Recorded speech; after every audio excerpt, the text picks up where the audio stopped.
السلام عليكم يا حبايب قلبي، عاملين ايه؟ معاكم يوميات ام كريم يا حبايبي.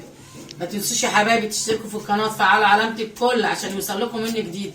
صلوا بينا على النبي يا حبايبي. النهارده كنت في السوق يا حبايبي ودي المنشالات اللي انا جبتها. اللهم صل وسلم وبارك على النبي. بصوا يا حبايبي، النهارده الفراخ الكيلو ب75. دول فرختين يا حبايبي اهو، الواحده كيلو ونص. ودول يا حبايبي البطاطس النهارده ب18، نزلت عشان الجديده طلعت. دول 3 كيلو يا حبايبي. والقوطه يا حبايبي بقت ب7.5، جميله زي التفاحه اهي. دول يا حبايبي 4 كيلو. والبصل ب20 يا حبايبي.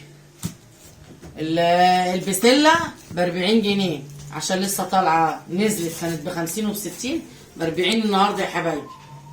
والجزر يا حبايبي ب18. الفلفل الحامي دوت ب20. والفلفل الرومي برضو يا حبايبي ب20. البتنجان العروس ب12 جنيه. الملوخية يا حبايبي ب16. القرنبيطتين دول يا حبايبي الواحدة ب30. القرنبيط معرفش، مش عارفة القرنبيط شادين فيه ليه يا حبايبي.